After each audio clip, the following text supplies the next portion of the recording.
여러분 그 자녀들 교육 때문에 굉장히 힘드시죠? 그리고 너무나 많이 이 제도가 잘못돼서 여러분들이 잘못된 제도 안에서 굉장히 힘든 생활을 보내고 계시는 것 같아요. 제가 교정과에서다 보니까 제 환자들이 많이 초등학생, 중학생, 고등학생들이 많은데 밤 12시까지 공부한다고 이런 얘기를 듣고 너무 안타까워서 이거는 뭔가 잘못됐다. 그렇게 공부해서 또 세상에서 엄청난 일을 한다면 그나마 괜찮지만 겨우 원하는 게 뭐 스카이 대학 하는 거라든지 이런 거라면 이건 뭔가 잘못됐고 누군가는 고쳐줘야 된다. 정부는 불가능하다.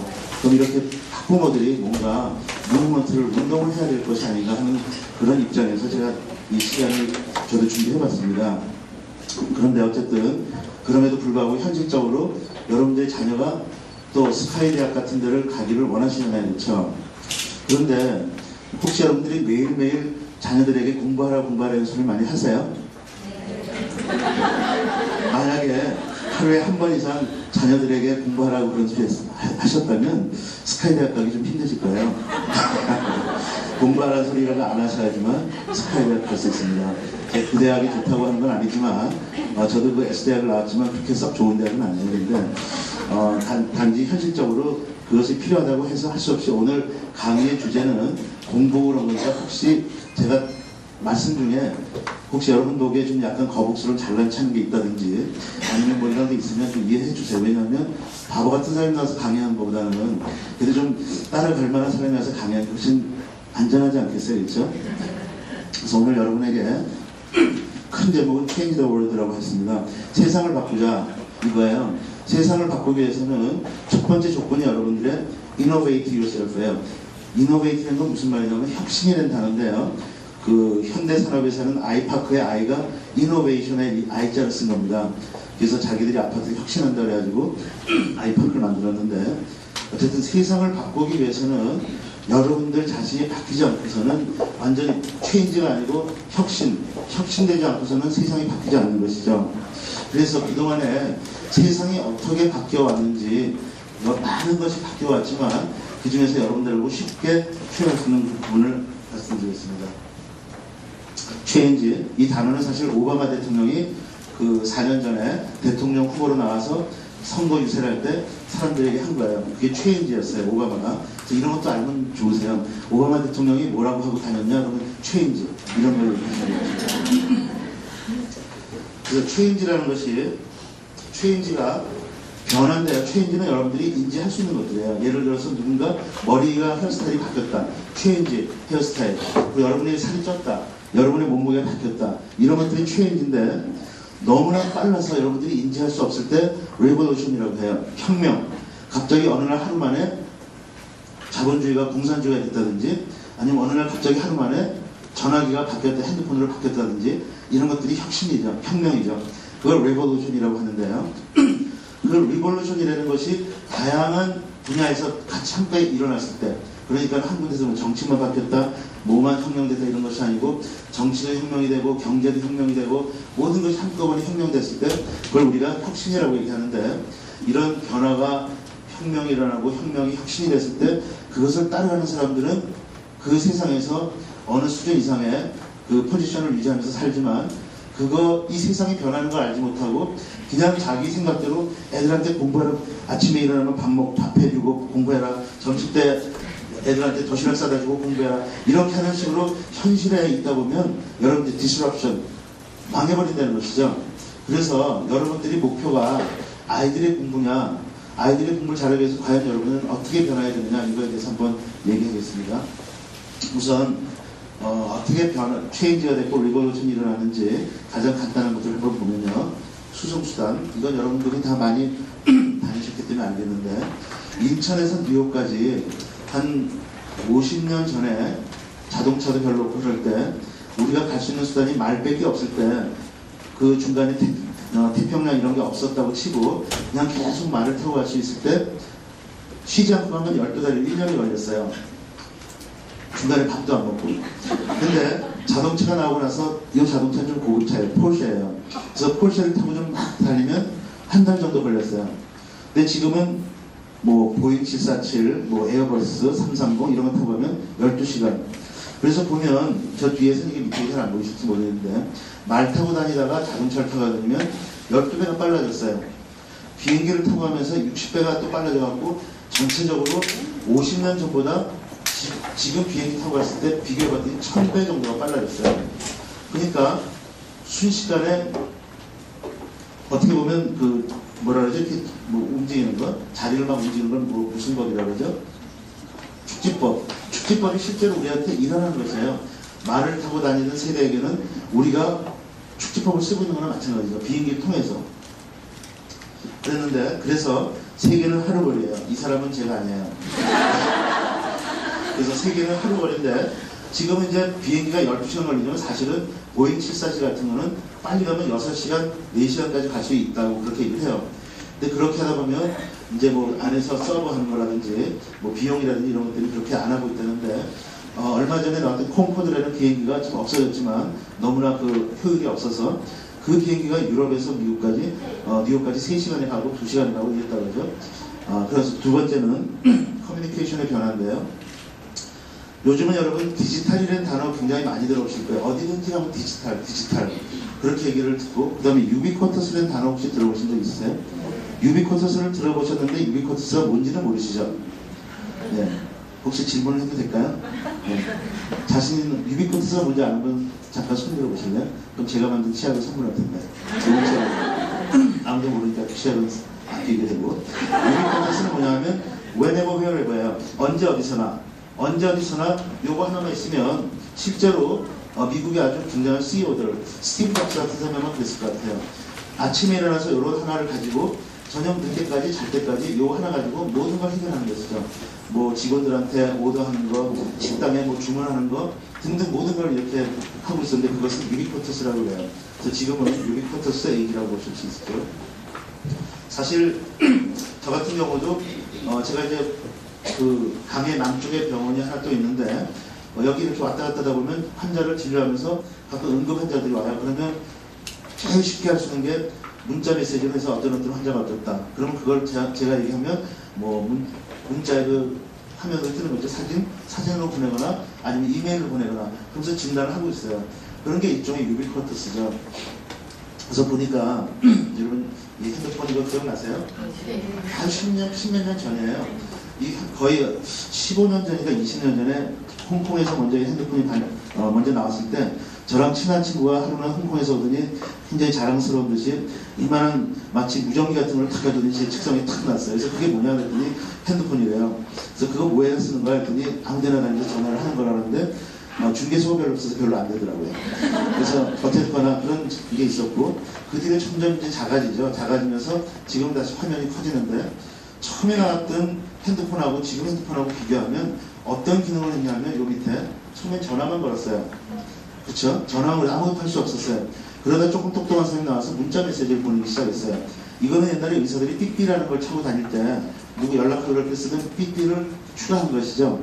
그래서 아날로그 이때만 해도 삐삐를 차고 다니는 의사들이 꽤 있었어요. 핸드폰 안 갖고 다니고. 그 다음에 이제 사진을 찍고, 그 다음에 음악이 들어가죠. 음원이 들어가서 저희 칼날이 나중에 전화번호 알려드릴 테니까 한번 전화해보세요. 굉장히 좋은 노래가 나와요. 그리고 그 다음에는 영화까지 보고 DMB. 이제는 영상 뭐든지 다 하게 되죠. 그리고 인터넷까지 하게 되는데 인터넷은 사실상 맘대로 되진 않아요. 아직은. 지금은 뭐 올인원 뭐든지 여기서 다 하고 영화도 보고 뭐든지 다 하게 되죠. 그런데 이렇게 발전하는 동안에 여러분들은 그냥 삼성이나 LG나 이런 데서 계속 광고하면 그냥 좋은 거 사는 그런 이상은 할 수가 없었어요. 그렇죠? 그래서 이런 것들이 여러분들이 발전, 세상에 최인지 하는데 여러분이 어떻게 동참하느냐, 돈 주고 사는 것밖에 없었던 것이죠. 그래서 삼성이 돈을 벌고 LG가 돈을 벌고 SK는 사실 조그만 회사였는데 엄청나게 돈을 벌어서 그 돈을 가지고 만들어 쓰고 있죠. 그래서 휴대폰 가입자를 보니까 제가 1990년에 2년인가 그때 그 자동차에 카폰이라는 게 처음 나왔었어요. 기억하세요? 저 뒤에 계신 분들은 좀 어려가지고 초등학교 때인 거 아닐 것 같은데 카폰이 있어가지고 그때는 이제 카폰이 굉장히 자랑스러워서 괜히 친구들하고 제 차를 타면 괜히 제가 카폰을 썼어요. 그리고 직원들한테 가끔 카폰을 좀 해줘 이렇게 하기도 하고 카폰이 있는 걸 자랑했는데 카폰이 그때 10,000대밖에 없었어요. 10,000대. 그리고 주문을 하면 92년 때 제 기억에 200만 원이 카폰 가격이고 장착하는데 70만 원이었어요. 그리고 신청하면 일주일 내지 2주 정도 걸리고 좀 빽좀 쓰면 한 2, 3일에 나오고 장소는 뭐 강남에 한 두세 군데 있고 그런 정도였었는데 지금 그 당시에 300만 원이면 지금 얼마겠어요? 한 3천만 원 되겠죠? 핸드폰 3천만 원이면 누가 살까? 그렇죠. 그런데 그것이 지금 점점 이렇게 늘더니 지금은 아무나 한 명씩 원인으로 이렇게 돼 있어요. 한 사람한테 하나 이상. 그리고 어떤 아이들은 그냥 끊임없이 갖고 되죠. 그리고 그걸 엄청난 많은 걸 쓰게 되죠. 영화도 보고 뭐 인터넷하고 게임도 하고 그렇게 하는데 그것 때문에 공부를 못하는 거예요. 게임 때문에. 그래서 그 다음에 이제 세 번째가 인터넷인데 요즘 인터넷 못하시는 분 아무도 안 계시죠.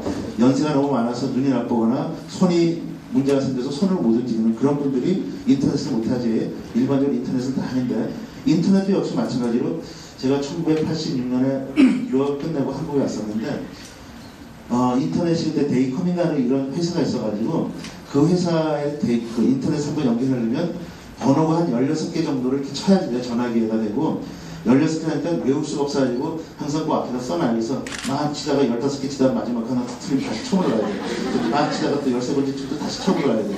그래서 치면은 그게 중계수가 그렇게 많지 라인이 별로 없으니까는 우연히 여러 명이 모이면 연결이 안 돼요. 계속 드르륵 하면서 한 2, 3분을 기다렸다가 하게 되죠. 그런 식으로 했었는데 지금은 뭐 인터넷 뭐 우리나라가 가장 빠르게 그 인터넷을 할 수 있는 그런 나라가 됐죠. 그래서 여러분들 지금 보시는 것처럼 수송수단과 통신수단과 소통수단 이런 게 엄청나게 빨리 바뀌었어요.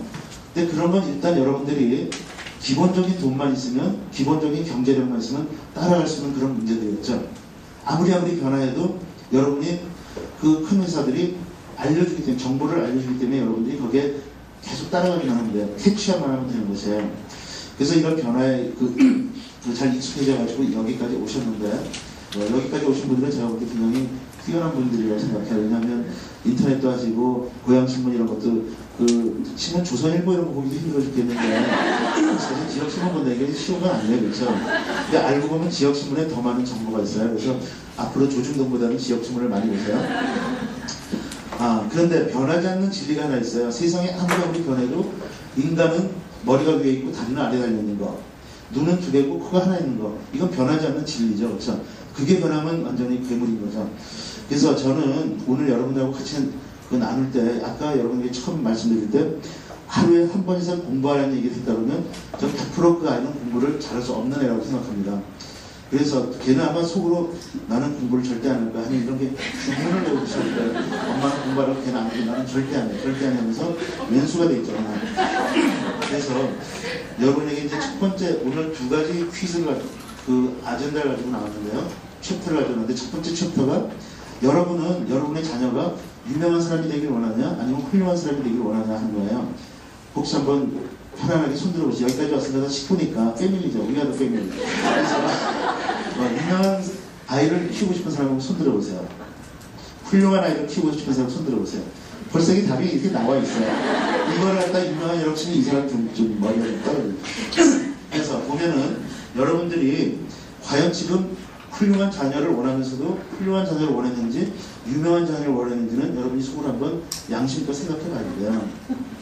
양심불량. 그래서 유명한 사람은 많이 알려진 것이죠.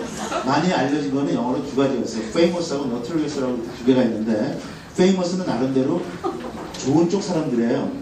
notorious 같은 거는 나쁜 사람들이에요. 세상을 나쁘게 하면서 유명한 사람들. 예를 들어서 이번에 누구라고 말은 안 하겠지만 김모, 용민 이런 사람들 그런 사람들이 이제 욕을 막 해가지고 저는 사실 정치 얘기는 안 하려고 하지만 이거 하나 있어요. 만약 그런 쌍욕을 막 하면서 국회의원이 되면 애들이 국회의원 대회에서 다 쌍욕을 했을 거예요. 저는 참 다행인 거라고 생각합니다. 어쨌든 유명해졌죠. 근데 이런 사람 유명하잖아요. 그렇죠? 이 사람 근데 다 죽이고 싶어 하죠. 자기가 죽었지만 그 다음에 소녀시대 유명하죠. 저 소녀시대가 최근에 와서 어떤 역할을 하고 있냐면 이것도 굉장히 좀 우리 are the family 근데 나가서 얘기하지 마세요. 사탄의 초병 노릇을 하고 있어요. 얼마 전에 무슨 가가가 왔었죠? 레이디 가가 제일 이렇게 전파하고 싶은 게 첫 번째 동성애고요. 두 번째가 사타니즘이에요. 그래서 그걸 하기 위해서 사람들한테 하는데 미국에 저도 미국서 살아봤고 또 미국 사람들의 생김새를 알고 또 제가 음악을 좋아하는 사람이에요. 그런데 외모가 그 정도 돼갖고 그렇게 히트칠 수가 없어요. 서양 사람이 그 정도 생겨갖고는 유명해질 수 없고 노래도 그런 정도 머라이어 캐리랑 비교하면 게임이 안 되죠. 그런데도 그렇게 된다는 건 뒤에 어떤 사탄의 조직이 서포트하고 있다는 거예요. 그래서 유명하다고 여러분들이 무조건 쫓아가시면 안 돼요. 근데 훌륭한 사람, 이 사람 누구죠? 이분이? 이순신 군, 이분을 을지문덕이라고 하면 안 돼요. 그래서 이순신 장군은 어떤 역할을 하셨어요? 옛날 임진왜란 때 우리나라 국민이 30명 중에 1명이 죽었다 그래요. 엄청나게 죽은 거죠. 근데 30명 중에 2명이 죽을 걸 이분이 다 막아주셨죠. 그 다음에 이분은 누구시죠? 간디. 요새 간디 좋아하는 어떤 코미디언 하나 있죠. 네. 네. 그 친구가 하는 간디인데 이 간디는 전쟁이 많고 서로 싸우고 이런 데서 평화를 전달하는 사람이죠. 어쨌거나 평화를 알려보려고 애쓴 사람이죠. 그 다음 이분은 누구죠? 테레사 수녀죠. 테레사 수녀는 사실 엄청나게 오랫동안 빛이 아니고 어둠 속에서 자기 혼자서 이렇게 열심히 고아들을 돌보고 이렇게 했었죠. 그래갖고 결국은 나중에 큰 위대한 어떻게 훌륭한 사람이 되는데 여러분들은 이쪽이 되고 싶은지 이쪽이 되고 싶은지 한번 생각해 보셔야 돼요. 아마 유명하지 훌륭하지만 이렇게 쪼그라지고 싶진 않지 않겠나 뭐 이런 생각을 해봐요. 자, 그래서 대부분 여러분들이 원하는 자녀는 뭘까? 뭐 많은 사람들이 공부하라 하면 뭐 스카이대학 가서 뭐 어느 대학 가라고 그러세요? 미생물학과 가라고 그러세요? 아니 생물학과 가라고 그러세요? 어떻게 하세요? 일단 의대법대 이쪽이죠, 그렇죠?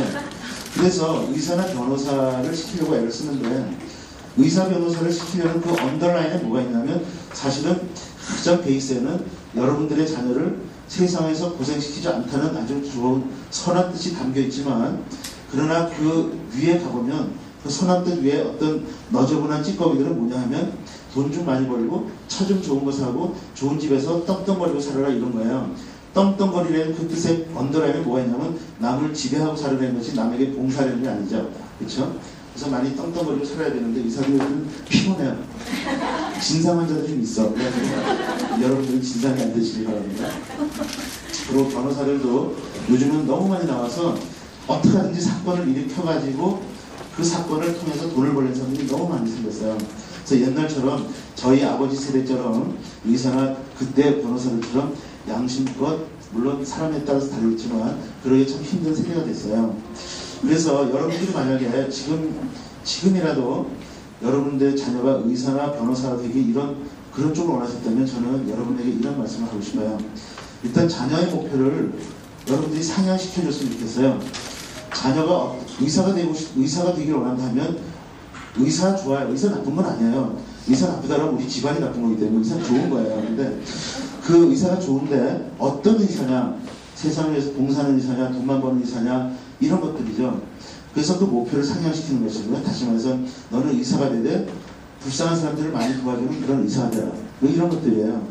그 다음에 그래서 자녀의 목표를 상향시키는데 또 여러분들의 목표도 상향시켜야 돼요. 그래서 당신의 자녀에게 어떤 아이가 됐으면 좋겠느냐. 물론 너무나 실력이 안 되는 친구한테 막 그 바이올린 오를 막 시작하고 음악에 대해서는 전혀 그 탤런트가 없는 애를 보고 너는 뭐 누구죠? 유명한 친구 누구죠? 장사라? 너는 사라장처럼 되라. 이렇게 하면 굉장히 서로 피곤한 관계가 돼요. 그러니까 그런 거 말고 그러니까 여러분들이 여러분 자녀를 제일 잘 알잖아요. 여러분 자신을 알잖아요. 그러니까 그런 목표를 어쨌든 어떤 돈 잘 벌고 이런 것보다는 그보다 좀 뛰어난 게 없냐. 그런 걸 할 때 여러분들은 공부하는 소리 전혀 안 해도 그 아이가 최소한 그 어느 세상에서 여러분들이 원하는 기준의 90점 이상 가 있는 거죠. 중간중간에 제가 뭐 자랑을 좀 한다면 제가 사실 저 자라면서 저희 부모님한테 너 공부 좀 해라 하는 소리 아마 5손가락 안에 꼽았을 거예요. 별로 안 듣고 자랐어요. 그래서 공부하지 말라는 소리는 안 들어봤어요. 근데 공부하는 소리도 안 들어봤어요. 그래서 여러분이 당신과 자녀의 목표가 올라가기 위해서는 여러분들이 뭘 처음에 알아야 되냐면 여러분들이 이 세상에 태어난 사명을 아셔야 돼요. 얼마 전에 며칠 전에 저하고 비슷한 또래 친구가 하나 국회의원 선거만 나갔다가 공천 못 받고 또 공천 못 받고 여기저기 쏴들어다니다가 스리랑카인가 그런 머리 쐬러 나갔다가 거기서 심장마비로 죽었어요. 인생이라는 것이 그런 것들이에요. 바로 일주일 전까지 국회의원 해보겠다고 막 그냥 그 당에 가서 국회의원 공천 달라고 막 아부도 하고 돈도 갖다 바쳤는데 결국 안 되니까 그 다음에 심장마비로 땡겨갖고 죽어서 시체로 와버린 것이죠. 그게 인생인데 그 짧은 인생 동안 겨우 우리가 태어나서 차 좋은 거 타고 가는 게 그게 목표일까? 그거 너무 창피한 것 같아요. 그렇죠? 차는 거지 같은 차 타더라도 사람들이 너무너무 좋아하는 그런 인생을 살면 안 될까? 이게 사실은 그냥 철학적인 것 같지만 그 안에서 진짜 공부 잘하는 애들이 태어나요. 그리고 공부 잘하게 돼 있어요.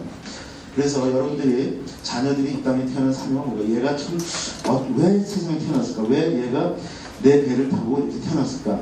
마리아가 그랬을 거 아니에요. 예수님 이렇게 됐을 때 이 아이는 그 나중에 태어나면 세상을 구원할 사람, 인류를 구원할 사람이야. 이런 비전을 갖지 않았겠어요? 그렇지만 여러분들도 한번 그렇게 생각해 보세요. 혹시 아기가 있으면 이 애는 세상을 구원할 사람, 예수처럼 안 되지만 예수 마이너스 이 정도 되지 않을까 이런 생각을 하면서 한번 사명을 찾아보세요. 그 사명을 어릴 때 찾아주는 것이 여러분들의 의무예요. 그리고 나중에 같이 쉐어하는 것들이 여러분들의 의무예요. 그래서 제가 훌륭한 자녀를 여러분하고 같이 나눌 사람들이 몇이 있을까 하고 봤더니 세상에는 훌륭한 사람이 많지만 그래도 여러분들이 같이 알만한 사람들 보니까 왜 누구죠 이게?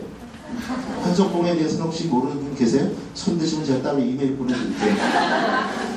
그래서 한석봉이라는 분은 여러분들이 한석봉 어머니 요새는 그 한석봉 얘기 안 하면 저희 때는 한석봉 굉장히 유명했는데 아시죠? 다 아시죠?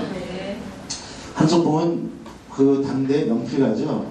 그래서 한석봉 서체라는 것도 만들고 그랬는데 이분도 임진왜란 시절이더라고요. 보니까 이제 어머니한테 찾아왔더니 어머니가 불을 끄라 그러죠. 불을 껐더니 어머니가 왜 불을 끄세요? 그때는 불도 없었을 거예요. 촛불을 꺼라 그랬겠죠.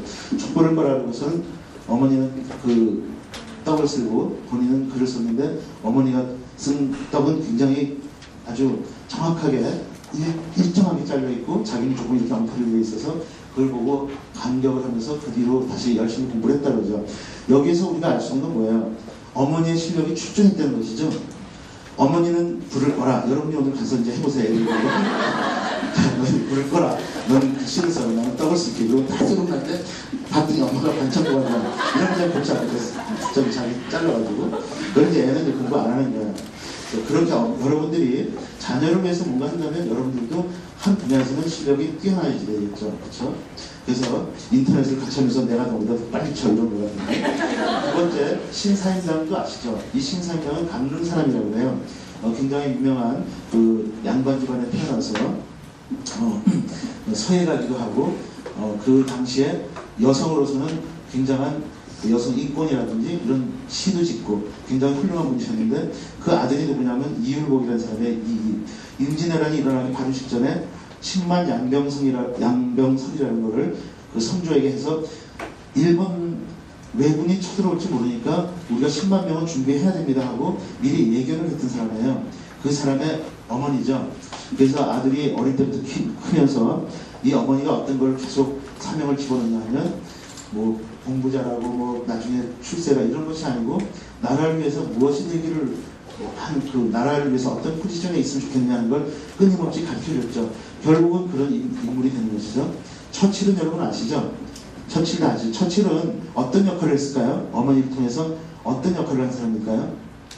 나치라는 어떻게 보면 사타니즘의 선봉 잠깐 나타났던 히틀러 그 나치즘을 세계를 정복하기 일보 직전에 전쟁에서 전쟁을 끊어준 평화를 가져온 사람이죠. 굉장히 학교 다닐 때 공부 못했다 그래요. 그 낙제도 하고 정말 너처럼 공부 못한 애가 어떻게 학교를 다니냐고 이런 그런 얘기를 많이 들었다는데 어머니가 또 굉장히 뛰어난 사람이셔갖고 어릴 때 그 재능을 보고선 계속 아이를 교육시키고 이렇게 했다고요. 에디슨은 여러분 에디슨 잘 알겠지만 에디슨은 학교에서 퇴학시킨 사람이잖아요. 도저히 너는 못 가르치겠다. 그랬더니 어머니가 뭐라 그러신지 아세요? 어머니가 뭐라 그랬는지 아시면 지금 누가 대답하시면 그분도 자기 아이가 그렇게 될 텐데 뭐라 그랬죠? 혹시 아세요? 네, 창의력. 지금 말씀하신 분 손 들어보시죠. 네. 혹시 나중에 시작되면 하나 그리고 아마 그 딸이 창의력이 있는 그런 학생이 될 거예요. 엄마도 그렇게 생기셨네요. 그래서 처칠은 전쟁에서 평화를 키우고 에디슨은 항상 깜깜하게 지내야 될 이 인류를 그 어둠에서 빛으로 꺼내준 사람이죠. 이렇게 여러분들의 자녀들이 에디슨 같은 머리가 있을지 없을지 모르지만 지금부터 한번 에디슨 정도 돼보라고 그렇게 얘기해보면 어떻겠어요. 그리고 전쟁이라는 건 안 좋지만 어쨌든 이북이 쳐들어오면 처칠 같은 사람이 되면 어떻겠냐 이런 거. 그 다음에 이렇게 신사임당 같은 그런 사람이 되면 어떻겠습니까 싶습니다. 그래서 제가 가만히 이렇게 옛날부터 이게 부모들에 대해서 생각을 해보고 교육에 대해서도 생각해보고 최근에 이걸 하기 위해서 자녀가 유명하게 되기 원하는 엄마들하고 훌륭하게 되기 원하는 엄마들이 이렇게 있는데 아까는 90% 이상이 다 훌륭하게 되기를 원했다지만 제가 알고 보면 속에는 거의 다 아니면 80%가 유명하게 되기를 원했을 거예요. 근데 그런 분들의 속을 보면 자녀를 생각하기보다는 자기 자신을 생각하는 경우가 더 많다고 봐요. 그래요? 아니에요? 아니에요? 제가 틀렸나? 그래서 보면 자신이 어릴 때 하지 못한 공부들, 자신이 어릴 때 누리지 못했던 것들을 자녀를 통해서 누려보고 그것을 통해서 대리만족을 하려는 경우가 굉장히 많아요. 그래서 제가 환자를 볼 때 엄마들이 옆에 치료하는데 계속 옆에 와서 앉아있으려고 그런 엄마들을 보면 제가 그 아이가 공부 어떻게 하는지 엄마와 아이의 관계가 어떤지 대충 알아요. 제가 뭐 사실 몇천 케이스 치료를 했기 때문에 거의 점쟁이 수준으로 딱 보면 이 엄마와 애의 수준, 엄마는 어떻고 애는 어떻고 이렇게 하는데 엄마가 옆에 계속 있으려고 하면 그 아이는 절대적으로 크지 못해요. 나중에 보세요. 여러분들 다른 데서 보세요. 엄마의 그 치맛바람이나 이런 것 때문에 근데 치맛바람도 좋은 건 괜찮은데 싸구려 치맛바람 안 돼요. 그래서 하늘 풀기 위해서 하는 경우고요. 그 다음에 컴플렉스 때문에. 그래서 자기 모든 거를 자기는 못 먹어도 좋고 뭐 옷도 못 입고 좋고 다 좋지만 우리 애는 무조건 공부를 시킨다 해서 학원을 10가지를 보내. 뭐 미술 학원, 음악 학원, 태권도 학원, 무슨 쓸데없는 학원을 그렇게 해가지고 보내는데 걔가 그 세상에 태어나면서 갖고 나온 사명이 그것도 아니고 두 번째 걔가 세상에 나오면서 갖고 있는 탤런트가 아닌데 기립다 시키는 거예요. 돈만 낭비하는 거예요. 제가 볼 때는 그 돈으로 그냥 맛있는 햄버거 요 앞에 빕스 있던데 빕스 같은 데 가서 매일 한 번씩 먹는 게 훨씬 엄마하고 아이의 관계를 좋게 하는 걸 거예요. 제가 볼 때 이제 좀 이따 나오겠지만 천재냐 노력행위가 나올 때 그때 또 얘기할게요. 또 다른 사람들에게 과시하려고 하고 제가 이제 여러분들 혹시 경기고등학교가 어떤 학교인지 좀 아시는 분 있으세요? 있으세요? 없으시죠? 혹시 여러분들 아버님이나 또 그 형님, 오빠나 이런 사람들이 알지 모르겠는데 경기고등학교 제가 이제 우리 때 시험 보고 들어갔었죠. 70 몇 년도까지 80년도까지 79년 정도까지 입시를 해갖고 들어갔는데 저희 반이 480명이 졸업을 했어요. 서울대학을 몇 명 들어갔을 것 같으세요? 한번 맞춰보세요. 그 취업을 줄게. 굉장히 좋은 취업이에요. 네? 480명 졸업했는데 다 들어갔다고? 480명 470명? 너무 많이 썼어요. 300명이 넘었어요. 350명이 들어가고 그 우리보다 1년 선배들 여기 나중에 취업 좀 챙겨주세요. 그 1학년 뒤에 와서 취업률이 가져와. 5개 좀 가져와. 10개 좀 가져와서 되는 대로 막 근데 없지 않은 취업도 혹시? 그래서 400명이 서울대학을 400명을 처음 넣은 해를 저희가 꽂았어요. 저희 반이 60명인데 37명이 서울대를 들어왔어요. 그래가지고 연대 부대 가는 애들이 한두 명 있었던 것 같아요. 그래가지고 뭐 어디 갔냐 그러면 그냥 어디 갔냐 그러면 서울대 원과를 말하는 거죠.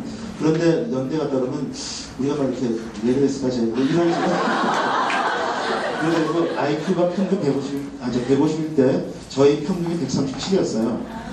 그러면 여러분이 볼 때 요새 과학고하고 게임이 안 되는 학교죠. 그래서 우리는 그때 교복을 입고 다닐 때 세대이기 때문에 경기고등학교 다이아몬드를 이렇게 해갖고 여름에는 하복에는 다이아몬드를 해서 거기다 또 이렇게 X자 이렇게 하얀색으로 이렇게 꼬맵니다. 크로스로. 그래서 어머니들이 그거 꼬매는 게 일인데 너무너무 좋아하세요. 또 꼬맬 때 되지 않느냐 뭐 이렇게 맨날 하시고 저희가 다니면 항상 교복을 입고 다니게 하세요. 그래서 교복 입고 다니면 사람들이 항상 많이 쳐다보고 그러셨어요. 신영준이라는 영화배우 아시죠? 그분이 명보극장 옆에 빵집을 하는데 그때 저희가 고등학교 2학년, 지금도 기억이 나요. 제 친구하고 둘이 앉아서 빵을 먹는데 가더니 그분이 다시 오더니 싹 보고 참 부럽다. 그러고 가신 그런 적도 있는 정도예요. 그러니까 그때 부모들이 이렇게 그런 자기 과시를 하려고 저희를 이용했던 경우가 많이 있죠. 나중에 보니까 과시했는데 그때뿐이더라고요. 나중에 자기 부모 잘하는 애들이 별로 없어. 저도 그렇고 그렇게 부모님한테 잘한 것 같아요. 그런데 자녀가 유명하게 되기 원하는 그런 부모는 그렇게 되지, 그런 분들이지만 자녀가 훌륭하게 되기를 원하는 부모들은 일단은 훌륭하다는 뜻을 알고 있어요. 그리고 자녀가 태어난 사명을 알고 있고 그래서 자녀들에게 어떤 비전을 자꾸 심어주려고 애를 쓰고 있어요. 그러다 보니까 자녀에 대한 미래 비전이 있고 자신의 미래 비전도 있죠. 나는 뭘 못했지만 너는 이런 걸 하려 하는 게 뭐 기본적으로 나는 의사가 못했지만 너는 의사가 되라 이런 유치한 것이 아니고 나는 사람들하고 많이 들벗고 살았어. 나는 참 친구들한테 참 못되게 그랬어요. 너는 세상한테 다른 친구들한테 잘해라든지 뭐 이런 것들이에요. 그 세상을 더 살기 좋게 바꾸려는 꿈이 있고요. 아까도 꿈 나갔지만 꿈이 있어요. 그래서 보면 일반적으로 훌륭한 사람들은 자기 자신만을 위해서 훌륭하게 된 사람이 한 명도 없더라고요.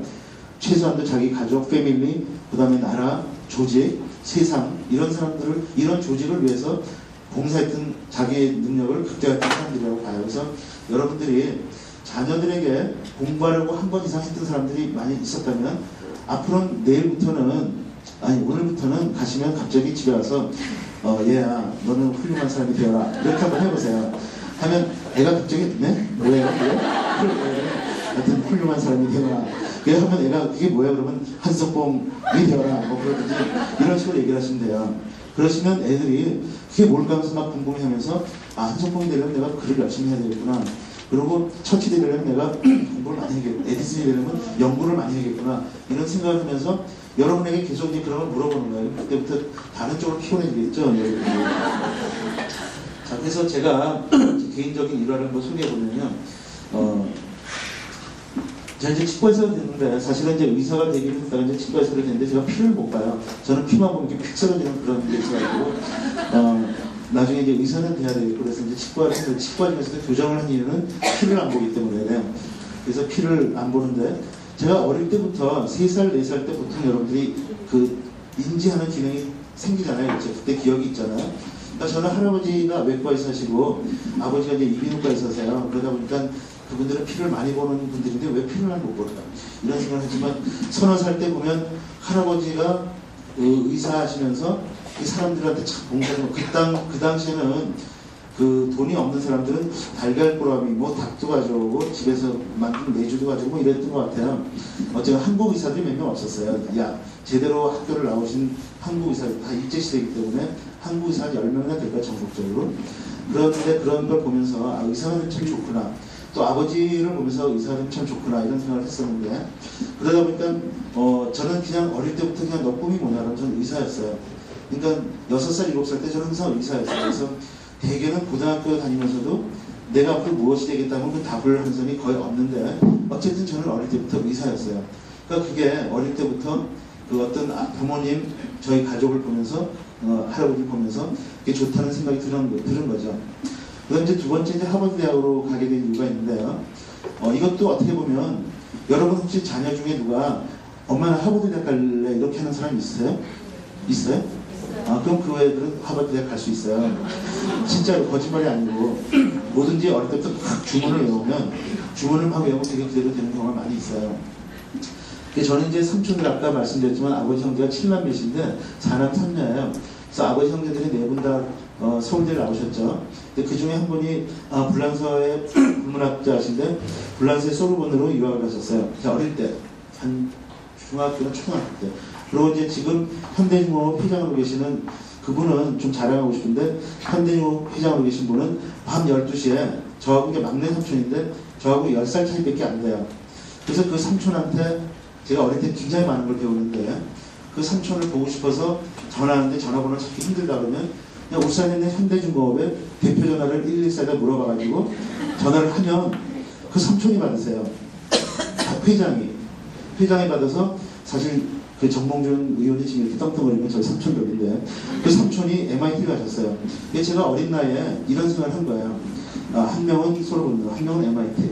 그럼 내가 하버드만 가면 우리 집안이 미국의 케네디가처럼 되겠구나. 뭐 이런 생각을 했었어요. 그래서 그때부터 제가 하버드를 꼭 가야겠다고 그렇게 하다 보니까 하버드를 가게 됐는데 나중에 하버드를 가게 된 결정적인 동기가 또 있었어요. 그걸 이제 뒤에 설명해 드릴게요. 그러니까 어릴 때부터 그냥 서울대학이 꿈이 아니고 하버드가 꿈이었단 말이에요. 박찬호라는 사람이 이렇게 꿈을 꿨대요. 보통 아마추어 야구 선수들, 중고등학교 때 야구 선수나 대학 야구 선수들이 꿈을 꾸면 보통 그 프로 선수가 돼가지고 돈을 많이 벌겠다는 꿈을 꿨다는데 박찬호라는 사람은 어떤 꿈을 꿨냐면 그 고등학교 때 나는 메이저리그에 진출하고 싶어 하는 꿈을 꿨대요.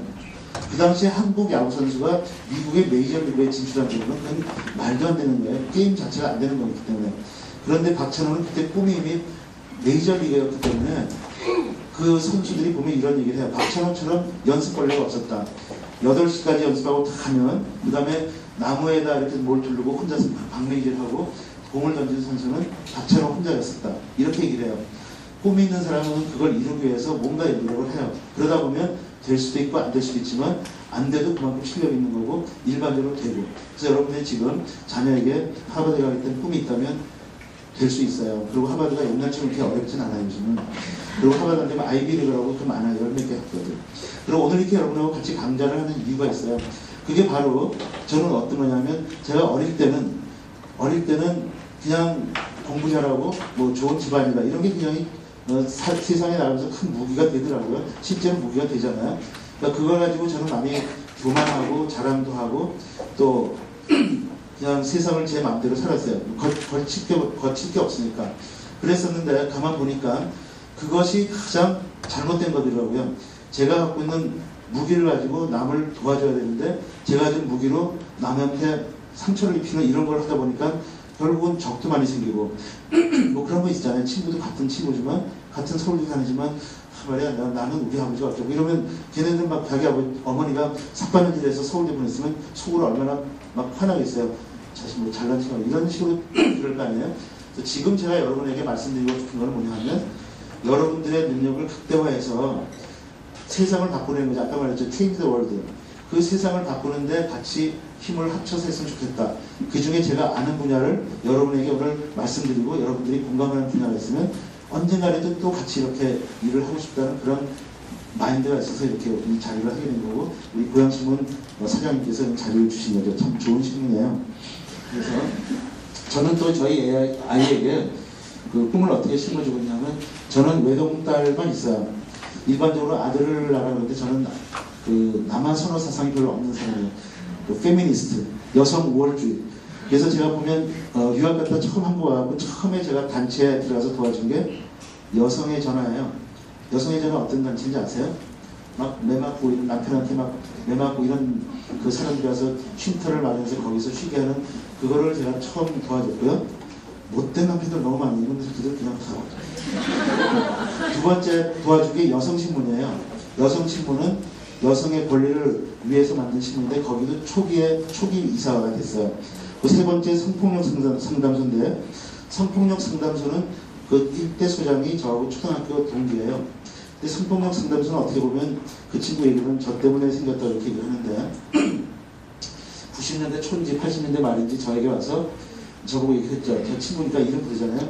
야 병진아 나 100만 원만 좀 도와줄 수 있냐? 그래서 왜? 그랬더니 무슨 단체를 만들려고 하는데 자기네가 돈이 없으니까 100만 원 내는 사람을 한 50명만 있으면 그걸로 단체를 만들 수 있겠다 그래가지고 막 고민하다가 저한테 처음 찾아왔다는 거예요. 그러면서 아마 안 줄 거야 그러면서 찾아왔대요. 근데 제가 그래? 알았어. 그러고서 그냥 줬어요. 그 자리에서. 그래갖고 용기를 내가지고 그 50명을 모으고 성폭력 상담소를 만든 거예요. 그래서 지금 보면 그 세 개 단체가 가장 여성 단체 중에서 활발하게 일하고 있죠. 그래서 그만큼 저는 여성에 대해서 사실 약자잖아요. 어떻게 보면 요새 막 사건도 너무 많이 생겨가지고 약자인데 그런 여성들을 위해서 뭔가 일을 하는 것이 좋겠다는 생각을 했었죠. 그래서 이제 제가 저는 딸만 낳고도 아들 사람들이 왜 아들 안 낳냐고 했는데 저는 아들에 대한 어떤 뭐 없어서 이렇게 아쉬운 이런 게 전혀 없어요. 최근에 와서 좀 생기는 것 같아요. 저희 애한테는 얘기는 안 했지만 한 1년 전까지는 뭐 그냥 괜찮은데 이런 일, 저희 애가 이제 미국서 치과대학을 들어갔어요. 그 어느 날 저도 저희 아이에게 공부해라는 소리 진짜 한 번이 없어요. 그리고 치과에서 되라고 한 적 한 번도 없어요. 근데 어느 날 걔가 이제 미국서 났기 때문에 제가 유학 중에 났기 때문에 미국 시민권이 인자돼서 미국서 공부할 수 있는 기회가 있었죠. 그래서 갔는데 저 이제 존 홉킨스라는 학교를 나왔어요. 그리고 어느 날 저한테 전화해서 아빠 저 치과대 학교에 있어 그러더라고요. 그래서 잘 됐다고 우선 어느 학교 됐냐 그랬더니 몇 개가 됐다 해서 어느 학교 가라 이렇게 했는데 학비가 진짜 많이 들었어요. 얘 때문에 많이 깨졌어요. 근데 어쨌든 제가 딸 얘기하는데 얘가 이제 요새 최근에 한국에 와서 저를 도와주기 시작하고 있어요. 제가 병원을 이제 일을 하고 있으니까. 근데 제 걱정이 아직 미혼인데 남자랑 결혼해야 되잖아요. 그렇죠? 결혼해야 되는데 혹시 이 사위 녀석이 유학 간다고 가버릴까봐.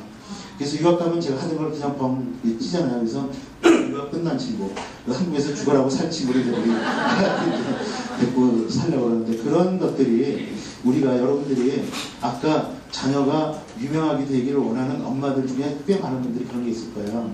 내가 여자라서 남편한테 핍박도 당하는 것도 있고 좋아 나중에 내가 애를 키워서 내가 너를 잡을까 이런 생각을 좀 있어요. 그래서 저는 저희 애가 이제 얼마 전에 아빠 제가 뭐 앞으로 어떻게 하면 좋겠어요 이런 얘기를 하더라고요. 미국에 이제 치과에서 면허 따기 어려운데 그것까지 됐는데 한국 왔잖아요. 그래서 제가 뭐라고 했냐면 노벨 평화상 네 목표라면 어떻게 했냐 이렇게 얘기를 했어요. 그랬더니 얘가 네? 노벨 평화상이요? 이렇게 했더라고요. 그래서 제가 그랬어요. 한국이 이제 옛날보다 많이 잘 살아졌고 세계 10위권이잖아요. 그렇죠? 경제도 그렇고 문화도 그렇고 스포츠도 그렇고 뭐 안 되는 게 없는데 노벨 평화상을 네가 20년만 열심히 노력하고 못할 게 뭐가 있겠냐. 만약에 내가 너 나이 때 아빠 같은 멘토가 있었으면 난 노벨 평화상 충분히 땄겠어. 이러면서 또 애한테 잘난 척 했죠. 근데 애가 이제 그럼 한번 해볼까요? 그러면서 그러더라고요. 그래서 이렇게 그럼 한번 걔는 그런 기본적으로 사람들을 위해서 봉사를 하는 그런 마인드가 있기 때문에 그게 어릴 때부터 그런 걸 싹 키워줬다는 게 전 참 감사하게 생각해요. 그것이 걔에게 노벨 평화상을 제가 줄 수 있는 어떤 인센티브가 된 것이지. 만약 걔가 항상 뭐 조금 어쨌든 3대째 이사니까 돈은 좀 있었을 거 아니에요. 그렇죠? 그러니까 맨날 명품이나 사입고 남한테 와서 막 돈 자랑하고 이랬으면 제가 노벨 평화상 이런 얘기 하지도 않았을 거예요. 그냥 너는 좀 평화로운 가정생활을 어떻겠니 이렇게 했을 거예요. 그래서 이제 그런 지금 이제 걔는 걔 목표가 노벨 평화상이에요. 그래서 노벨 평화상을 하려는 이유는 평화상을 따르는 게 그 포인트가 아니죠.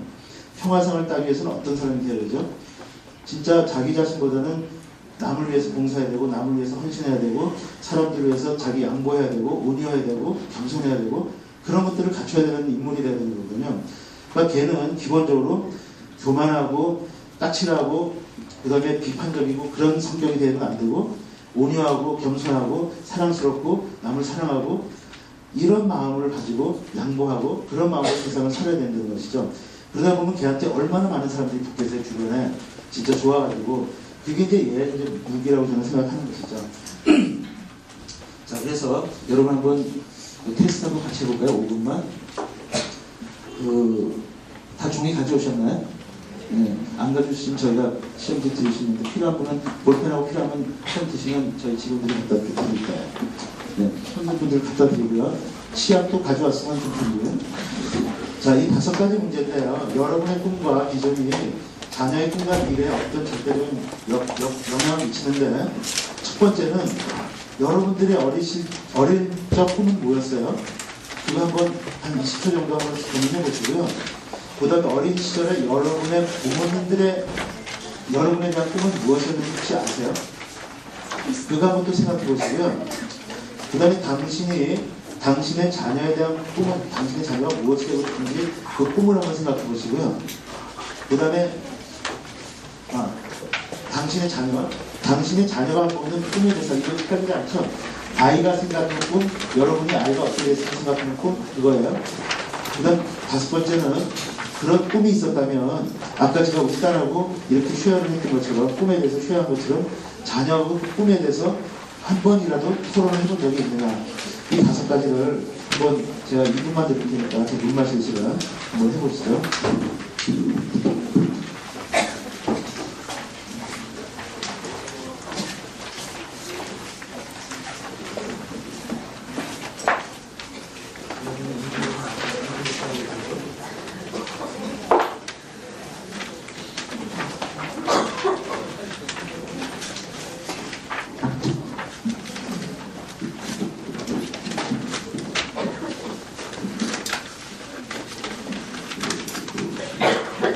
이 답을 쉽게 2분 안에 쓰시는 분은 제가 장담하건대 자녀들이 스카이 대학도 가게 되고 훌륭한 사람도 될 거예요. 근데 10분이 돼도 쓸 수 없다. 그러면 내일부터 열심히 노력하셔야 될 거예요. 일단 대학은 갈 수 있을 거예요.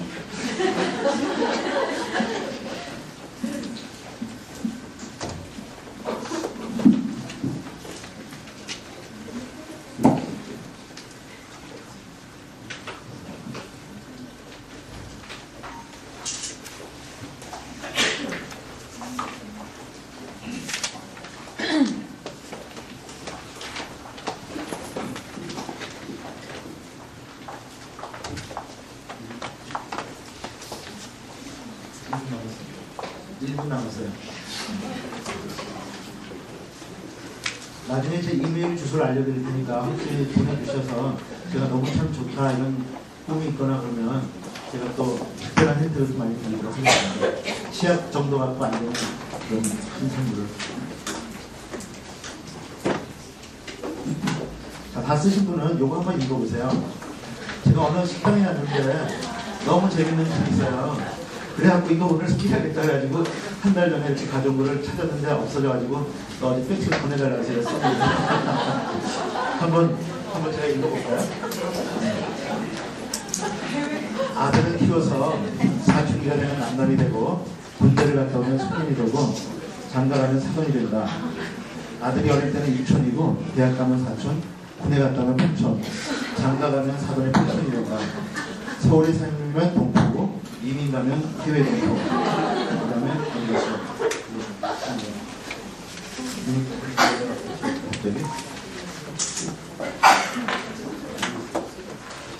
그 다음에 수도 있어요. 딸들이 아들 하나면 금메달, 딸들이면 은메달, 아들 하나 딸 하나면 동메달, 아들 둘이면 목메달, 아들 셋이면 거꾸로 목메달. 장가간 아들은 희미한 옛사랑이 그립니다. 며느리는 가까이 하니 너무 먼 당신, 딸은 아직도 그대는 내 사랑, 출세한 아들은 국가의 아들이고 돈 잘 버는 아들은 사돈의 아들, 빚진 아들의 내 아들이 된다.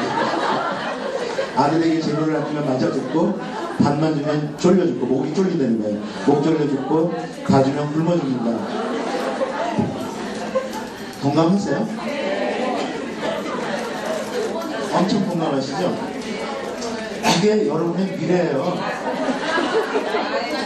그러니까 아까 그랬잖아요. 제가 여성들은 자기 자신을 지키기 위해서 체인지 해야지 돼요. 이노베이트 요셀프, 셀프에 여러분 자신을 혁신해야지 돼요. 자녀들한테 올인하고 풀베팅하면 이 꼴나요. 이거는 사실 아까 제가 경기도학교 얘기했잖아요. 저희 친구들 중에 이렇게까지는 아니지만 거의 비슷한 쪽에서 들어가서 저도 사실 많이 그랬어요. 저도 막 이렇게 잘난 체봐야 다 어머니 아버지가 주신 유전이냐고 어머니 아버지 돈으로 유학 갔는데도 나도 좀 더 주면 될 텐데 뭐 이런 생각 맨날 한단 말이에요. 병원한테 좀 크게 좀 왕창 베팅하면 안 되나 뭐 이런 생각 한단 말이에요. 그리고 왜 이렇게 아버지 어머니 이렇게 고리타고네. 자기 엄마 아버지 때문에 이렇게 됐는데 그게 아들들의 생각이에요. 딸은 좀 다르죠. 그렇기 때문에 여러분들이 아들을 키울 때도 조심해서 이렇게 요놈이 나한테 나중에 배반을 할까. 그래서 혼자 된 엄마가 외아들을 키워서 나중에 문제가 되는 거 많이 보셨죠? 근데 결국 그 외아들이 엄마 편 안 들어요. 그 판에 와서는 이제 엄마하고 외수되죠. 그래서 여성들은 지금부터라도 아이들을 공부시키는 목적이 굉장히 큰 게 되고 작은 근시안이 되면 안 되시고요. 이게 참 재밌는 거고 참 신기하겠던 것 같아요. 자, 두 번째 챕터가 뭐냐면 이제 10분 정도 하고 15분 정도 하고 끝낼 거예요. 두 번째는 여러분의 자녀가 천재형이라고 생각하세요? 아니면 노력형이라고 생각하세요? 천재형이라고 생각하면 천재라고 했어요. 천재. 손 들어보세요. 괜찮아요. 천재는 그렇게 알려줘야 돼. 노력형이라고 생각하죠. 노력형. 자, 그러면 천재형을 바라는 사람 손 들어보세요. 천재형이길 바라는 사람. 노력형을 바라는 사람. 그 이상하게 난 천재형을 바라는 거예요. 천재가 노력하면 에디슨인데. 에디슨이 99%의 노력과 1%의 뭐 그런 얘기 했었잖아요. 근데 사실 그 말이에요. 제가 볼 때는 모차르트하고 살리에르는 그거 아시죠? 모차르트는 천재였었고 살리에르는 그냥 노력형이었었죠. 그래서 살리에르가 결국 모차르트를 죽이는데 독사를 쳤는데, 모차르트는 어떤 사람이냐면 작곡을 할 때 내일까지 뭐 해와 그러면 그냥 그 자리에서 막 이렇게 써요. 살리에르가 모차르트의 그 작곡해온 거를 보면서 자기가 컴플렉스 빠져서 모차르트 죽여야겠다고 했을 때 어떤 것 때문에 그랬냐면, 자기는 작곡할 때 초안을 쓴 다음에 막 지우고 여기 위에다 해고 막 지우고 너무너무 지저분하게 하는데, 하루 줬는데 모차르트는 그냥 깨끗하게 해왔다 이거예요. 다시 말해서 모차르트는 머릿속에 있는 거를 그냥 꺼내놓은 거예요. 그러니까 천재는 다른 거예요. 그래서 저도 보면 고등학교 때 우리 친구들 보면 공부의 천재들이 있어요. 공부신이 있어요. 공부신. 그래서 우리는 막 달달달달 외워야 되는데 이놈은 그냥 풀어버려요. 우리는 2시간 걸릴 걸 이놈은 10분이면 풀어요. 결국 그러면 이제 수능 수학 수능 같은 거 하면 항상 전국 1등이죠.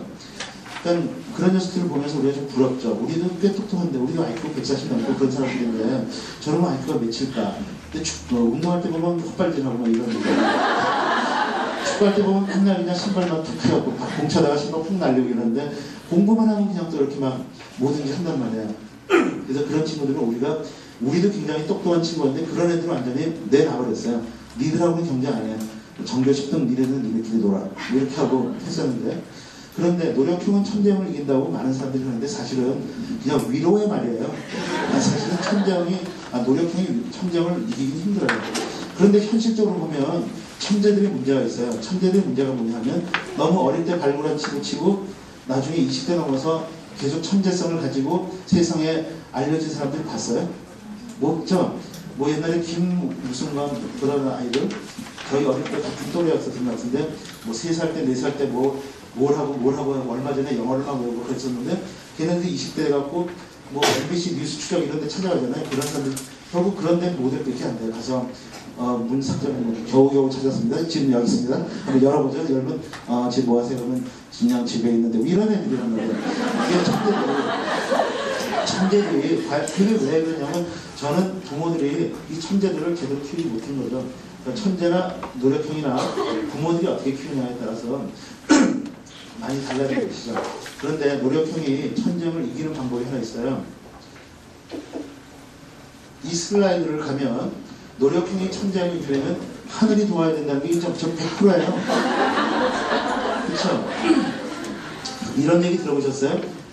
내일 시험 볼 게 하여튼 교과서를 100페이지를 읽어야 돼. 다 읽을 수가 없어. 에라고 그랬다 찍자. 그래갖고 탁 펴고 핀 다음에 막 한꺼번에 달달 외웠어요. 시험 갔더니 그게 나왔어요. 노력형이지만 그렇게 나왔더니 천재형이 못 따라가요. 근데 그거를 나오게 하는 사람이 큰 하늘이 돕지 않고 어떻게 나왔어요. 100페이지 중에 한 문제인데 진짜 로또죠, 로또. 그렇죠? 그 로또 맞은 사람이 따로 이유가 있는 거란 말이에요. 그래서 저는 여러분에게 첫 번째, 훌륭한 사람, 유명한 사람을 하고, 그 다음에 천재형이냐 노력형이냐, 대개적으로 노력형이죠. 근데 노력형은 그나마 좋은데 천재도 아닌 것이 노력도 안 하는 것이 이게 문제인 건데, 그러니까 천재도 아니고 노력도 안 하는데 공부하라는 건 안 돼요. 그러니까는 그렇게 하지 말고 사람 불러야죠. 그래서 저는 이렇게 생각했어요. 땅의 지혜와 땅의 도움을 받는 사람, 하늘의 지혜와 하늘의 도움을 받는 사람은 하나는 과학적인 거예요. 1시간 공부하면 1점 올라가고 2시간 공부하면 2점 올라가요. 10시간 공부하면 10점 올라가고 공부 안 하면 낙제. 이런 건데, 초자연적인 도움은 뭐냐면 그냥 시험 문제가 나왔어요. 아니면 이렇게 됐어요. 제가 재밌는 얘기 하나 할까요? 이것도 자랑 같지만 자랑이 아니에요. 제 막내 여동생이 이번에 새누리당의 비례대표 1번이 됐어요. 민경주라고 원재라고 하는 친구인데, 그 녀석이 우리 집안에서 공부 제일 못하는 놈인데, 하여튼 비례대표 1번이 됐어요. 걔가 대학교 들어갈 때, 이거 소문내면 안 돼요. 위아더 패밀리. 대학교 들어갈 때, 그때 이화여대가 많이 신청을 안 해가지고, 관악에 뭐지? 미달이라 그래? 미달이 되는 학교가 몇 개 있었어요. 그래서 제가 원서를 들고 왔었어요, 그때. 그래갖고 그때 저희 삼촌이 이대 교수셨어요. 아까 말했던 불문학 교수. 그래갖고 어머니가 딴 데 넣어놓으셨는데 제가 이런 게 꼼수인데 제가 꺼냈어요. 그래가지고 보니까 약대, 물리대, 또 하나 뭐 이렇게 세 가지 시경과 이 세 개가 있는데 막 제가 고민했어요. 일단 들어가면 이제 그냥 미달로 그냥 공부 좋게 들어갈 수 있는 애지만 그래도 편안하게 들어갈 수 있지 해갖고 기다렸어요. 5시인가 마감이잖아요. 5시까지 계속 기다리면서 어느 쪽이 미달인가 계속 보는데 물리학과가 미달이었어요. 그래서 너 물리학 할래? 약사할래? 이렇게 하고 하다가 자기는 약사하면 하루 종일 서 있어야 돼서 싫다고 해서 물리학과를 들어갔는데 원서 내자마자 10분 만에 물리학과가 5명이 쭉 넘쳐버렸어요. 그래갖고 잘못 찍었다 그래서 갔는데 그날 입학 시험 보는데 그 5명인가 6명이 안 왔어요. 그래가지고 그 선생님이 들어오자마자 너희들에게 기쁜 소식을 전하겠다. 오늘 6명이 출석을 안 했어. 너희들 모두 합격. 그래서 막 치고 그리고 다 시험 끝나고 나왔어요. 그게 하늘이 도와주는 거예요. 그때 물리학과를 안 가고 약대였으면 지금 새누리 1번 안 되는 거예요. 그러니까 그런 게 하늘이 도와주고 하늘은 오래전부터 도와주고 계세요. 그리고 걔가 이제 구주대학에서 공부를 하고 한국에 왔는데 어디 취직을 해야 되나 한번 알아보는데 또 오빠한테 부탁을 했죠. 그래서 포항공대하고 대전연구소, 대전에는 대전연구소 그 2개를 제가 이제 해서 선배들한테 제 막내 동생을 취직을 좀 시켜주세요 했는데 포항을 가면 너무 어려서 시집 보내기 힘들 것 같아서 조금 가까운 대전. 그래서 원자력 연구소 보냈더니 거기서 또 원자력 연구소가 돼가지고 이번에 핵 때문에 된 거 아니에요? 됐잖아요, 그렇죠? 그러니까 여성에다가 물리학을 전공한 거에다가 핵을 전공했기 때문에 비례대표 1번이 됐어요. 저 사실 신문에 이렇게 인터넷 보다가 비례대표 발표됐다 해서 그냥 쭉 보다가 지나가다 어서 많이 보니 좀 다시 가서 본 거예요. 그 친구도 몰랐고. 그래서 그런 것들이 하늘이 도와주는 초자연적인 도움이에요. 그래서 저는 이제 앞으로 걔보고 어떤 역할을 하려고 하냐면 걔가 되면은 여성 대표, 과학자 대표, 그 다음에 과기부가 교육과기부예요. 그래서 교육 대표. 그래서 여성의 대표가 내를 쓰려고 해요. 여러분들 많이 도와주시고요. 근데 땅의 지혜를 받은 사람들을 가만 봤더니 하늘의 지혜를 받는 사람을 가만 봤더니 계속 제 얘기지만 꿈을 키우는데 꿈에서 가족 사랑하고 이웃 사랑이 이웃과를 화목하지 않은 사람 치고 잘 되는 사람을 별로 못 봤더라고요. 저도 제 와이프랑 지지고 볶고 싸울 때 제가 제일 피곤하고 잘 안 됐었어요. 그리고 편안하게 되니까 뭐가 잘 풀렸어요.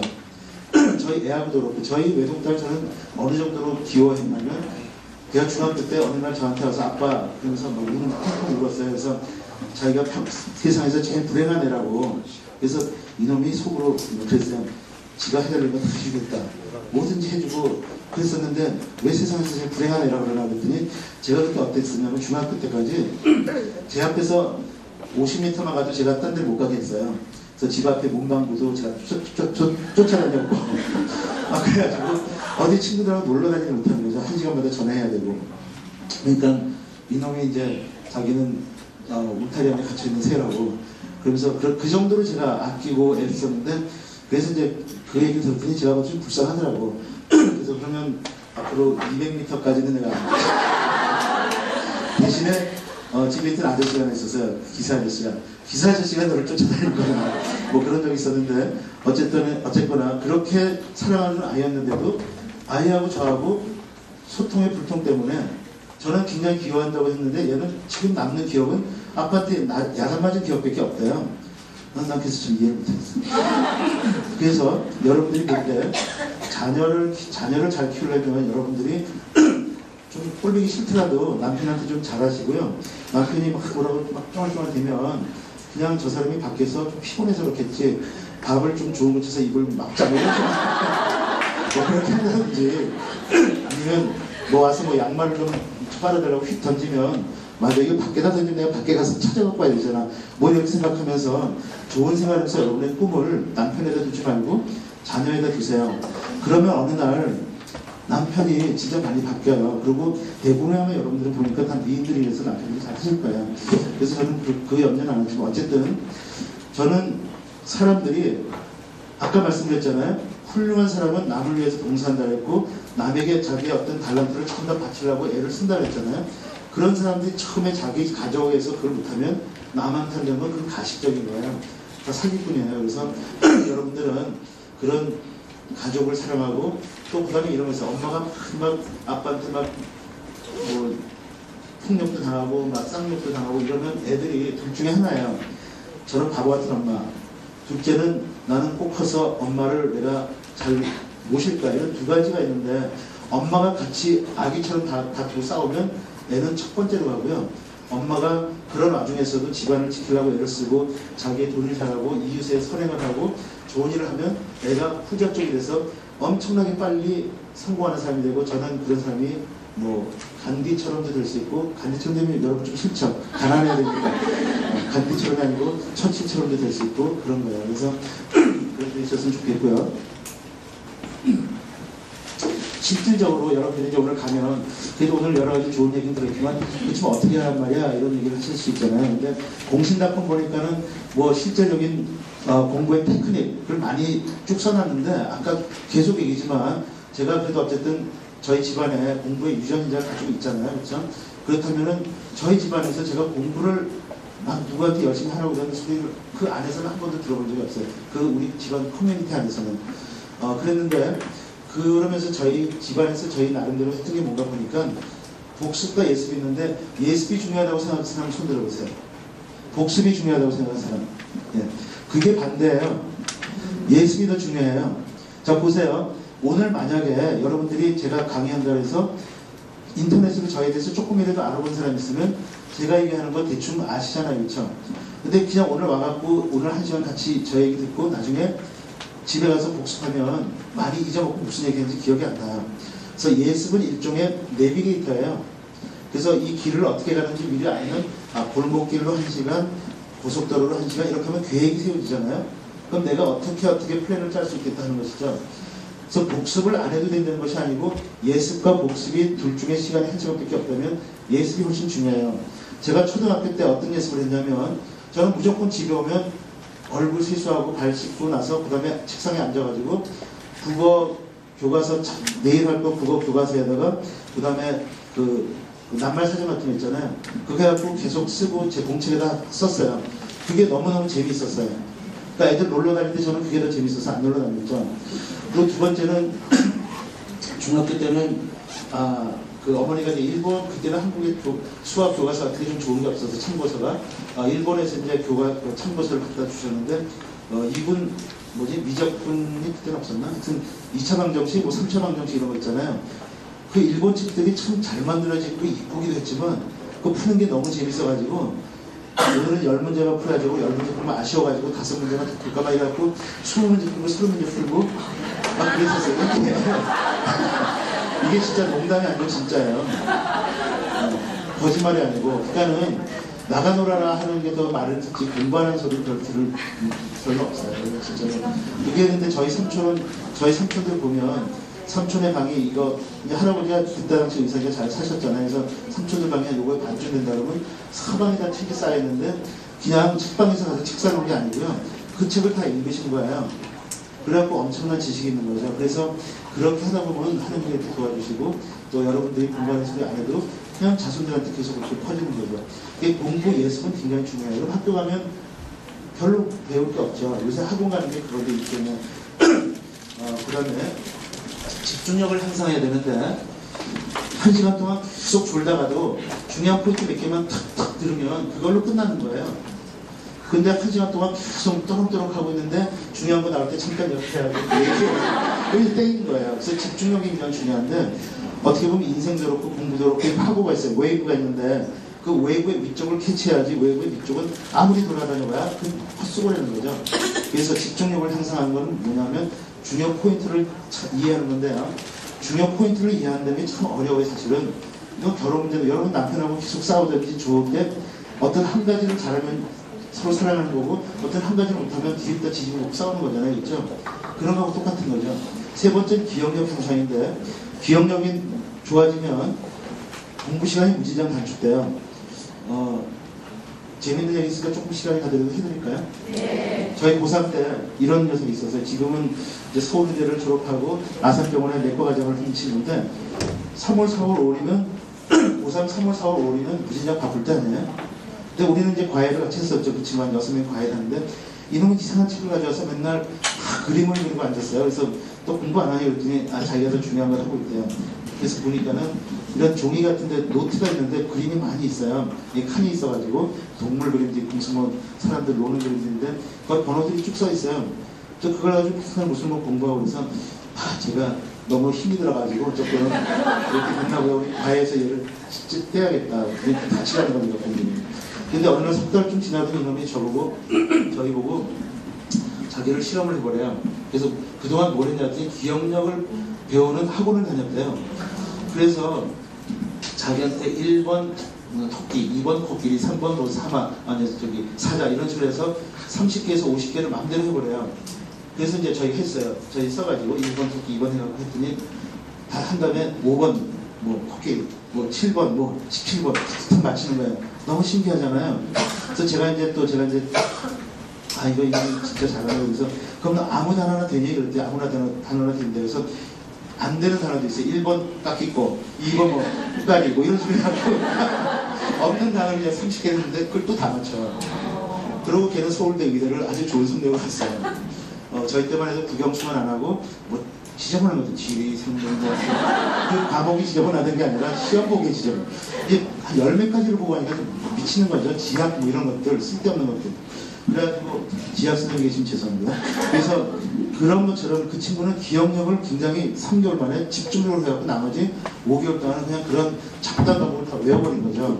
그래서 여러분들이 만약 오늘 가셔서 아이들에게 같이 뭘 한다면 예습을 한번 시켜보세요. 같이 하세요. 복습은 여러분이 좀 힘든데 예습을 하다못해 교과서가 있으면 제가 미국서 치과대학 다닐 때는 본과 3학년 때 어느 정도 했냐면 1년에 시간이 40개였어요. 그러면 일주일에 몇 개예요? 일주일에 한 번이죠. 근데 볼 때마다 책이 한 권이에요. 200페이지짜리. 아니, 머리가 돌아버려요. 머리가 뚜껑이 열려요.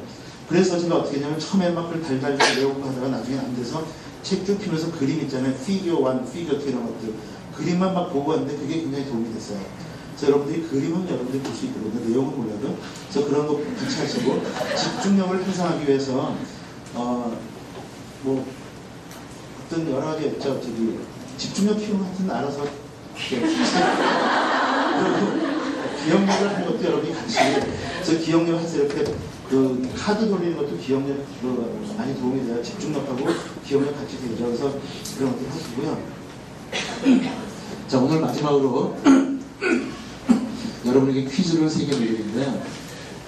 여러분이 예습 복습을 잘했는지, 그 다음에 집중력은 있으신지, 기억력은 있으신지 보기 위해서 첫 번째, 오늘 강의에서 가장 중요한 단어가 뭔지, 체인지, 또 꿈, 혁신. 네. 자, 그런 것들이 훌륭한 사람. 네, 그런 것들이 중요한 것들이죠. 그런데 체인지가 더 중요할까요? 꿈이 더 중요할까요? 꿈이 더 중요하죠. 체인지라는 거는 컨셉을 얘기한 거고, 꿈은 알맹이죠. 코어죠. 그러니까 훌륭한 것도 중요하고, 훌륭한 사람도 중요하고, 꿈도 중요하고, 체인지도 중요하고, 다 중요했지만 사실 오늘 내용의 제일 주제가 되는 건 꿈이었죠. 그게 국어를 읽으면서 국어의 문단 나누기, 국어의 뭐 하는 거를 여러분들이 아이들하고 같이 할 수 있는 거예요. 그래서 그런 걸 하기 위해서 여러분들이 혹시 조중동 신문 읽으세요? 그럼 앞으로 그 고향신문에 고향신문 사설이 있나요? 없어요? 고향신문에 사설 같은 게 있으면 어떤 거든지 없으면 다른 내용이라도 아이하고 매일 나오는 걸 자주 나오는 거 가지고 그걸 아이하고 같이 읽어가지고 여기서 가장 중요한 주제가 뭐냐 이런 것을 쉐어하세요. 그럼 얼마든지 여러분의 지혜가 아이들의 지식보다 더 뛰어나기 때문에 그런 걸 쉐어할 수 있어요. 자, 그 다음에 제 자녀는 몇 명이죠? 1명이죠. 이거 2명이라고 해서 참 일이 좀 문제가 돼요. 그럼 2명이라면 제 와이프가 화나게 돼 있어요. 그 다음에 저희 할아버지의 직업과 전공은 뭐죠? 외과의사. 이런 것들. 이렇게 쉬운 거를 또 틀린 사람이 있더라고요, 보니까. 그래서 여러분들이 어디서나 언제 어디서나 유비쿼터스 시절로 가셔가지고 어떤 강의를 뭐 하거나 가서 집중력을 키우셔갖고 이렇게 하시면 되겠고요. 제가 이거는 지금 할까 말까 생각 중인데 여러분 자녀들을 서울대에 보내고 싶으세요? 진짜? 크게 말한 사람한테만 제가 기회를 드리겠어요. 교수를 꼬셔서라도 내가 보내드리겠어요. 대학 입시를 치기 앞으로 5년 이상 남은 사람들도 힘들어 보세요. 그분들이 해당되는 거예요. 대학교 입학 시험이 5년 남은 사람. 그러니까 고3도 안 되고, 고2도 안 되고, 고1도 안 되고, 중3도 안 되고, 중2도 안 되고, 중1부터죠. 그렇죠? 재수할 사람은 중2도 돼. 삼수할사는 중3때 되고. 자, 그런데 그분들에게 제가 100% 서울대 합격할 수 있는 특공대 30명을 모집을 할 거예요. 근데 여기에서 특공대 30명은 어떤 걸 공부할 거냐면 영어 성경 전공 특공대를 만들어요. 이게 뭐냐면 제가 아이들에게 사실은 제가 미국 그 사립중고등학교 소개서를 만들었었어요. 한 10년 전에. 그래갖고 제 책이 제일 유명한 책이었었는데 이런 거를 한 이유는 아이들에게 어쨌든 정확한 정보와 조금 더 공부를 잘할 수 있고 세상을 살기 좋은 이런 걸 알려주기를 원하는데요. 영어를 잘할 수 있는 방법이 많죠. 뭐 토익을 공부하는 건지 많고 이렇게 하는데 제가 볼 때는 끝나는 그 초입의 거죠. 영어 성경은 우선 첫 번째 영어가 굉장히 고급 영어예요. 그 단어들이. 근데 토익이나 이런 걸 해갖고 하려면 그걸 계속 잊어먹는데 영어 성경을 하면 다 톡쏙쏙쏙 들어와요. 그래갖고 그 단어도 그냥 쉽고 유치한 단어 가지고 굉장히 고급 영어예요. 그래서 미국에 만약에 나중에 유학을 가려면 뭐 어른들 만났을 때도 너 밥 먹었니? 이렇게 얘기하는 게 아니라 뭐 진지 잡수셨습니까? 이렇게 얘기할 수 있는 그런 단어들이죠. 두 번째, 문법이 굉장히 고급 문법이고 어려운 문법이에요. 그래서 바울이라는 사람이, 성경 안에 바울이라는 사람이 그 유태인들이 그렇게 문장을 쓴다 그래요. 예를 들어서 이 책상을 좀 치워주세요. 이렇게 하면 쉬운데 10년 전에 나무가 되어서 10년 후에 나무로 피어서 이 책상으로 사람들이 만들어 와서 이 자리에 있는 이 나무를 치워주세요. 이렇게 바울은 그렇게 설명을 했대요. 굉장히 복문이죠, 복문. 그렇죠? 그래서 막 잘라지는 데는 어디서 자를지 몰라고 굉장히 애쓰고 그러는데 그렇게 어려운 문법을 성경을 한 번 다 읽다 보면 엄청나게 문법이죠. 영어가 고급스럽게 돼 있어요. 일반적으로 시험에 나오는 영어는 아주 유치한 정도의 수준이 되게 돼 있어요. 3년 이상만 하면. 그리고 세 번째는 아까 하늘의 지혜를 초자연적인 축복을 받으라고 말씀드렸잖아요. 근데 이 성경 안에 다른 데도 다른 종교도 많이 있지만 저에게는 성경 안에 하늘의 지혜를 받는 게 너무 많기 때문에 하늘의 지혜를 받고 거기서 하늘의 도움을 준단 말이에요. 그래서 딱 마지막으로 하늘의 지혜를 받는 방법 하나만 얘기하고 끝냈겠죠. 에피소드. 제가 하바드를 할 때 그냥 주문을 외운다고 가는 게 아니에요. 제가 서울대학교 대학원을 교정과 대학원을 다닐 때인데 그때는 미국 사람들이 별로 없어서 우리가 가면 미국 사람들하고 막 미국 사람이다 보면 양치다 보면 이럴 때였어요.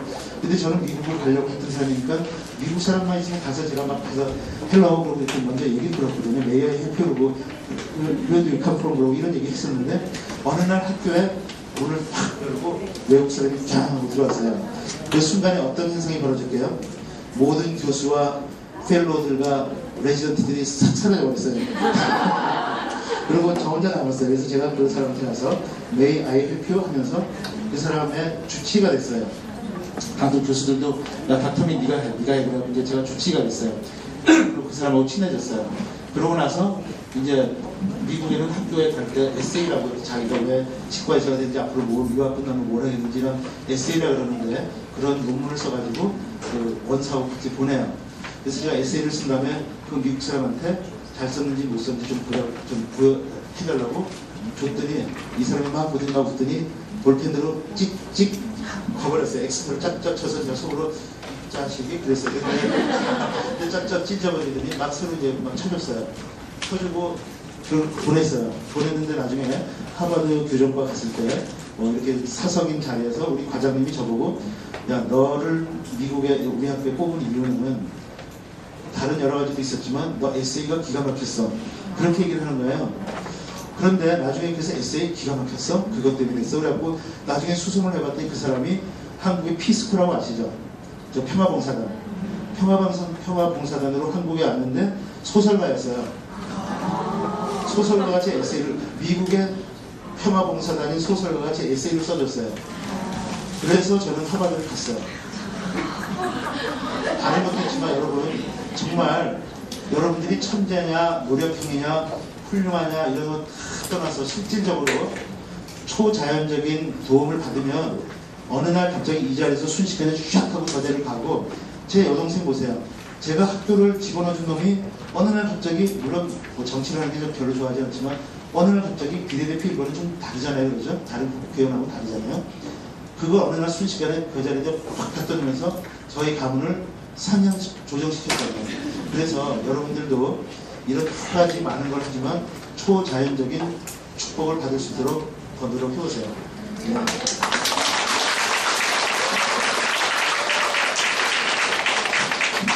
그래서 오늘 제가 이렇게 뭐 변변치 않은 사람이 나와서 여러분들에게 많은 얘기를 나누려고 했었고요. 이렇게 들어주신 거 감사하고 언제 또 기회 되실 보시고요. 제 이메일 혹시 받아가시면 받아가셔가지고 질문이 있다거나 앞으로 도움을 청하거나 아니면 뭐 멘트가 있다면 오늘 너무 못해서 이런 거라든지 그런 거좀 써주시기 바랍니다. 감사합니다.